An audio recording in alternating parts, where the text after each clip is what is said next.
இந்த வீடியோவில் என்ன பார்க்குறோம் அப்படின்னாப்பா, டேட்டா ட்ரான்ஸ்ஃபர் அப்படிங்கிறத பார்க்குறோம். அப்போ அது என்ன இருக்குது, டேட்டா ட்ரான்ஸ்ஃபர்னால் ஒரு குறிப்பிட்ட டேட்டா அது ஒரு இடத்துலேருந்து இன்னொரு இடத்துக்கு போகணும். அப்போ அதை பெரும்பாலும் எப்படி போட்டிருப்பாங்க, கம்ப்யூட்டர் ப்ரோக்ராம்ஸாக போட்டிருப்பாங்க.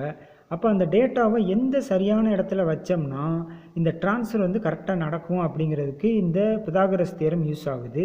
அப்போ இதை கரெக்டாக நம்ம யூஸ் பண்ணோம்னா என்ன இருக்கும், எரர் ஃப்ரீ டவுன்லோடிங் நமக்கு உபயோகமாக இருக்கும்.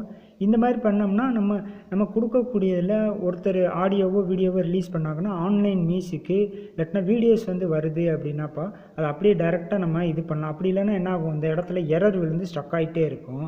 அதே மாதிரி நம்ம வீட்டில் மாட்டுறோம்னு வச்சுக்கோங்களேன், ஒரு பெரிய டிவி 22 இன்ச்சு 32 இன்ச்சு 40 இன்ச்சு அப்படின்னு சொல்லுவாங்க பார்த்தீங்களா, அது பூராமே எதை சொல்லுது அப்படின்னா டயகனலை தான் சொல்லுது. இந்த இடத்துல இருக்கக்கூடிய டயகனலை தான் சொல்லுது. அப்போ ஒரு வீட்டுக்கு ஒரு ரூமில் இருக்கக்கூடிய சூட்டபிளான டிவியை எப்படி கண்டுபிடிக்கணும், அதை டயகனல் வச்சு தான் கண்டுபிடிக்கணும். அப்போ டயகனல் வழியாக தான் என்ன சொல்கிறாங்க, டிவி சைஸ் சொல்கிறாங்க. ஸோ அப்போ அந்த டயகனல் இது இருந்துச்சுன்னா நம்ம இதை சொல்லலாம். இதுக்கு நமக்கு இந்த பிதாகரஸ் தியரம் யூஸ் ஆகுது அப்படிங்கிறத சொல்கிறாங்க.